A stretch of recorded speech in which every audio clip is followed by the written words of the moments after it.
Je crois que les lumières la clignotent parce que c'est un problème de cette caméra. Je m'en excuse par avance.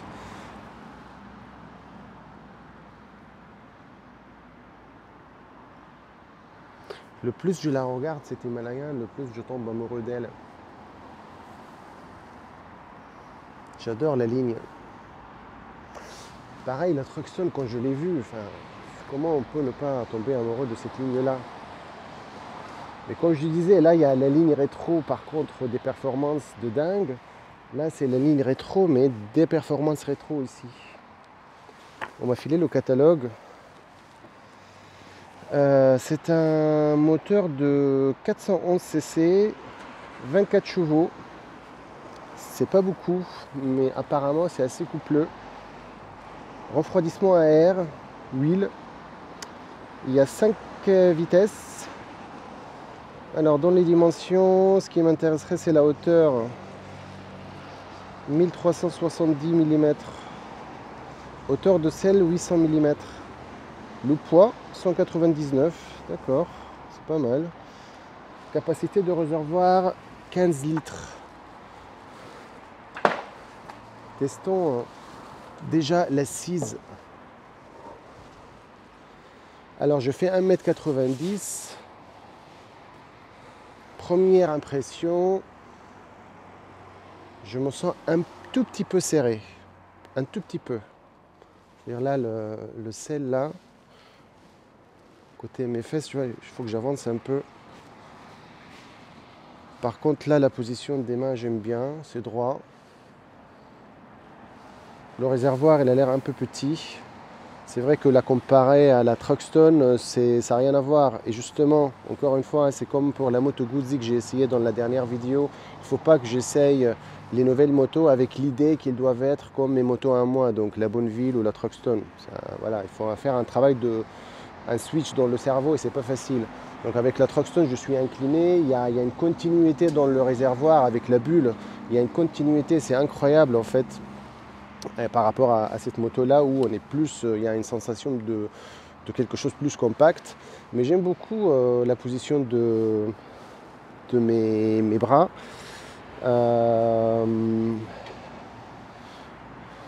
Ouais, regardez pour mes genoux, hein, c'est limite hein, avec cet angle là de réservoir. C'est marrant, hein, c'est toujours Royal Enfield, j'adore ces motos, mais je me demande s'ils sont faits pour les grands gabarits. Sinon, en termes de freinage, il y a un tout petit disque à l'avant. Voilà, le freinage de la Truxton, je vous laisse juger vous-même. Le freinage de la Royal Enfield. Le monocylindre. Les protections latérales, c'est de série. Les sacoches sont en option. Très robuste, j'aime bien les sacoches. Les repose-pieds, ils ont l'air bien épaisses. Pour rouler debout sur la moto, je pense que ça va pas être un problème. Testons le confort pour le passager. Hop. Oula. C'est tout un truc. D'ailleurs, j'ai essayé de monter avec la béquille centrale remontée. C'était pas possible. La moto, elle bascule vers l'arrière. Ça fait bizarre. Donc j'ai remis la béquille de côté. Le passager, c'est pas mal. C'est pas mal du tout parce que je me sens pas trop haut. Sur beaucoup de motos, en fait, on a l'impression d'être au-dessus de la moto, alors que là, j'ai l'impression d'être dans la moto. Je suis agréablement surpris. Alors voilà, ce que j'adore dans cette moto-là, c'est les compteurs. C'est simple. Il n'y a pas toute la technologie d'aujourd'hui qui, à mon sens, me distrait plutôt qu'autre chose. Écoutons le bruit moteur. un critère très important pour moi.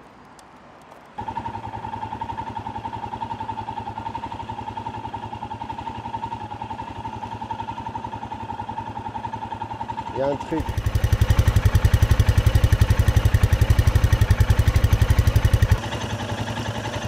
C'est quelque chose aussi peut-être particulier au moteur refroidissement à air. Et j'adore ces battements. Regardez ces vibrations là. Ça me fait quelque chose. Hein. Elle vit cette moto. Elle a une âme.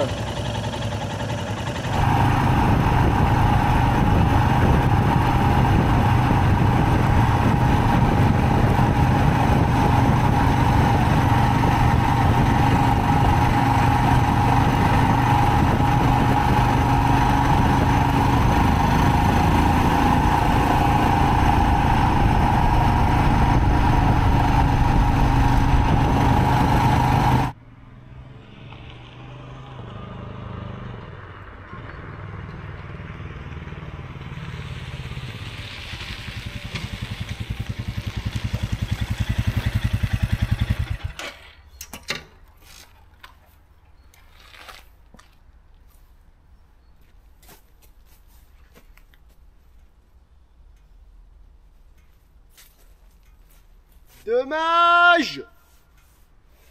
Shit! J'adore cette moto, je l'adore. Elle est ultra simple, c'est tout ce que je veux, la simplicité. Mais elle n'est pas faite pour les grands gabarits. Si vous faites comme moi 1m90, je dirais 1m87 et plus, on est trop serré. Shit!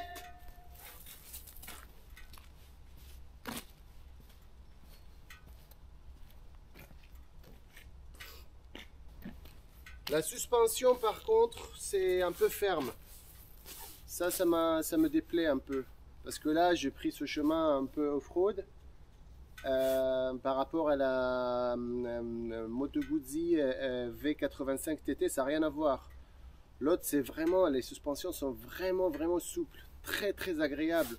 Ils peuvent manger toutes les imperfections sans aucun problème. Tu sens rien du tout. C'est, je sais pas, ça me rappelle les suspensions de Citroën de l'époque, qui étaient connus justement pour leur souplesse, alors que là il y a un côté un peu plus rigide, plus basique. Les freinages par exemple, ça freine, ça me rappelle un peu mon vélo quoi.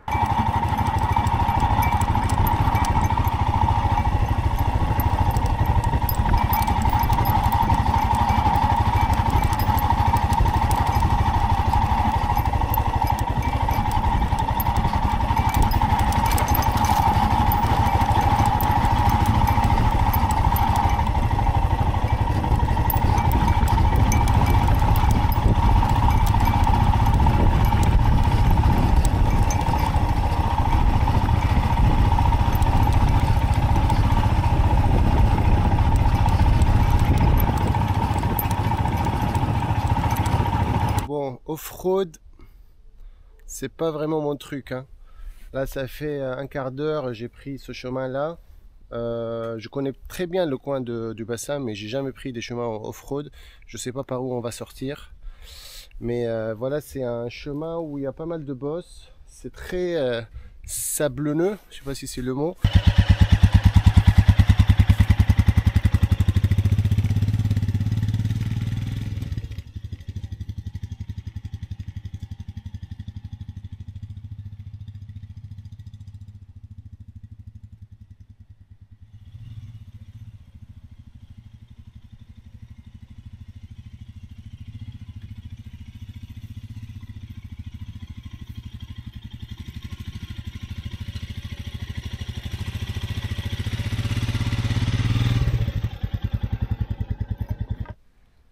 Faut que je fasse vraiment gaffe parce que j'ai pas l'expérience. Ça glisse énormément sur le sable, ça s'enfonce. J'ai pas du tout l'habitude de conduire dans des chemins comme ça. Je sais pas où je suis. Je sais pas si c'est une bonne idée aussi de continuer. Je suis sûr que je vais sortir vers une route principale où je connaîtrai un peu. Mais ouais, là il n'y a personne, on n'entend rien du tout. Ça peut être angoissant, mais en même temps c'est tellement apaisant. J'adore. J'adore le silence.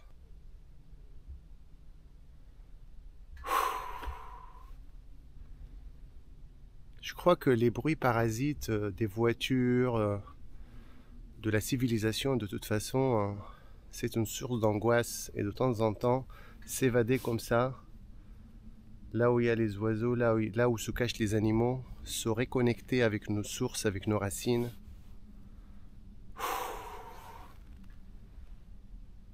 Ça me centre, ça m'allège.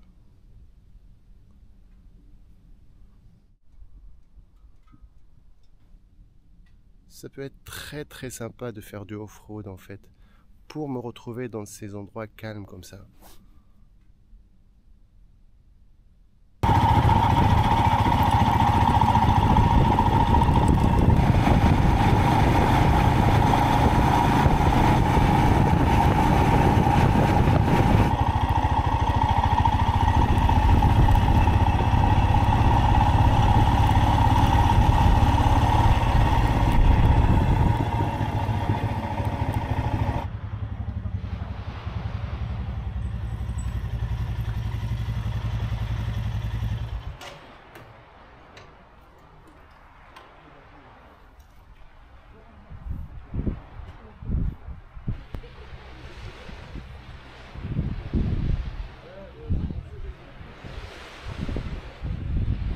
J'aime beaucoup l'angle de braquage.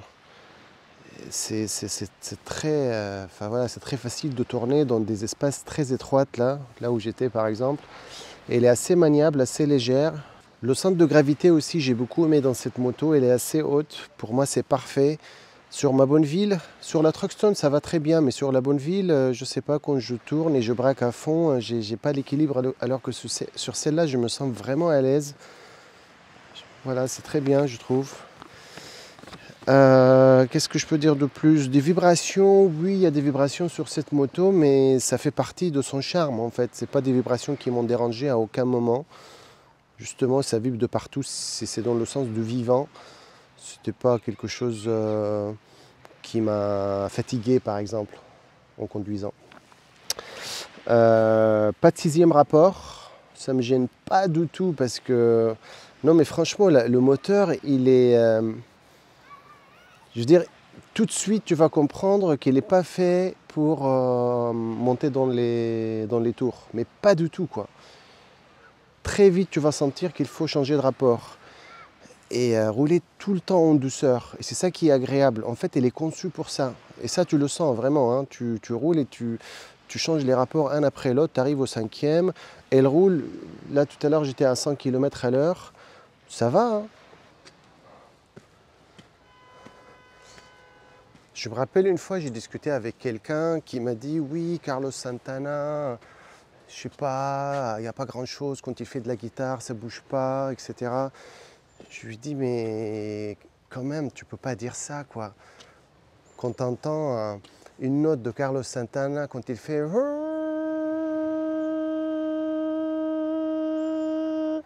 je veux dire oui, il n'y a pas comme Joe Satriani. Mais dans la note là qu'il tend là, qui dure pendant presque une minute ou plus, il y a tellement d'émotions, il y a tellement de sensations, des choses qui font bouger les tripes. Par exemple, ma Truckstone, je kiffe grave le côté genre regardez-moi, le bruit moteur, les sensations qu'il me procure sur les virages et tout. Mais par ailleurs,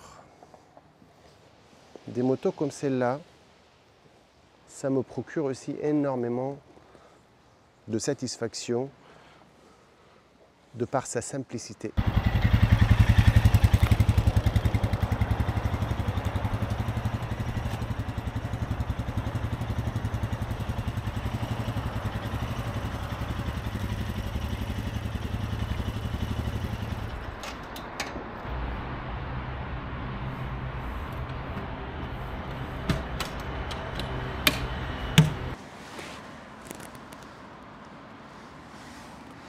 Oui, je pense que ces deux motos, ils peuvent très bien cohabiter dans mon garage sans aucun problème. Et je sais qu'il y en a qui vont se dire oui, mais c'est quoi le rapport entre Triumph, le style de Triumph et cette Royal Enfield très basique, ça roule pas, etc.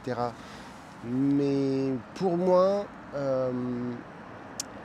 une moto, c'est pas seulement sa fiche technique. Une moto, c'est ce qu'elle me procure comme sensation. Et cette moto, quand je l'ai vue et quand je suis monté dessus, elle m'a fait quelque chose. Le bruit de moteur, ça m'a fait quelque chose. L'esprit de cette moto, c'est comme un âne. Ça me rappelle un peu la légende de Jésus qui rentre à Nazareth avec un âne et non pas avec un cheval. C'est humble. J'adore ça. Et elle fait rien d'exceptionnel, mais elle fait tout comme il faut. Ni moins, ni plus. Et c'est ce que je veux quand je pars loin. Voilà, une moto comme celle-là, qui consomme rien de tout d'ailleurs. 15 litres, tu peux faire environ 450 km avec.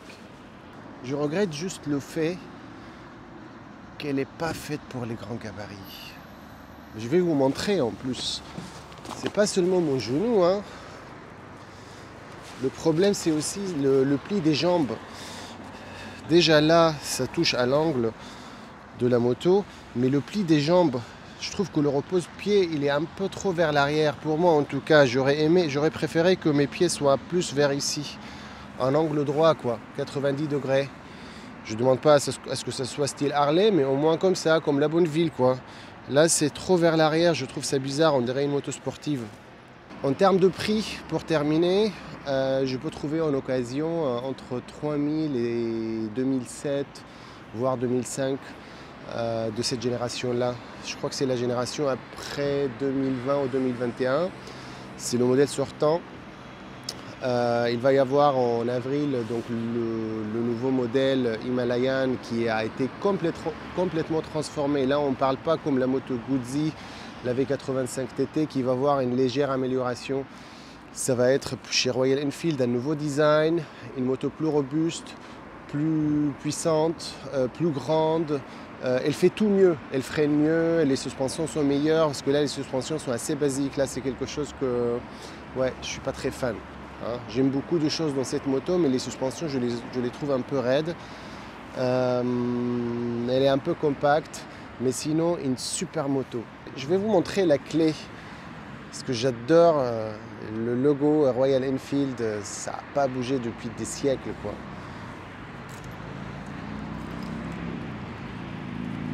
C'est pas beau ça.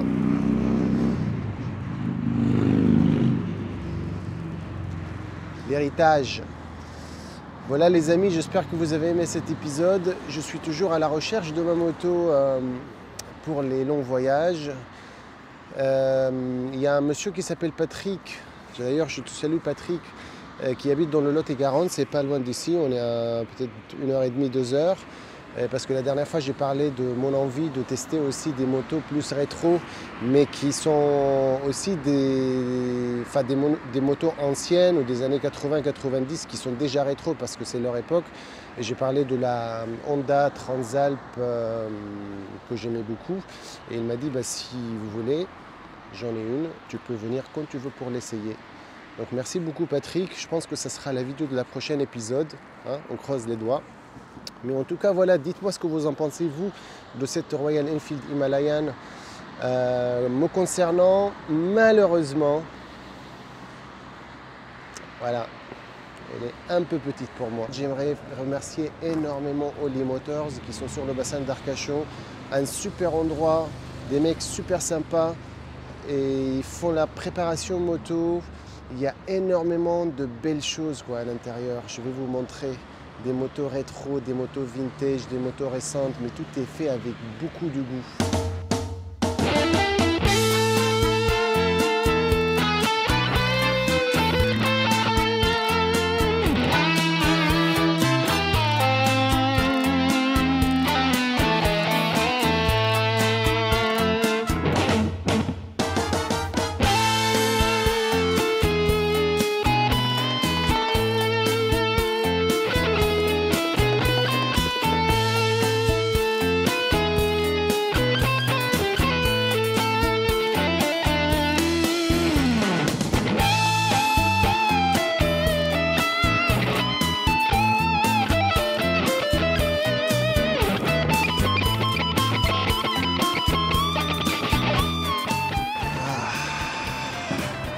bel endroit. Voilà les amis, j'espère que vous avez aimé cet épisode. La prochaine fois, j'espère que je vais être avec Patrick pour essayer sa Honda Transalp. J'ai vraiment hâte. L'une des raisons pourquoi j'ai hâte, c'est que j'ai jamais conduit une moto à carbu. Moi, j'ai le permis depuis 7 ans et toujours, j'ai eu que des motos injection, refroidissement à eau. Ça va être une sacrée expérience cet essai. Donc voilà, à très bientôt les amis. N'hésitez pas de liker, n'hésitez pas de vous abonner. Ciao, ciao.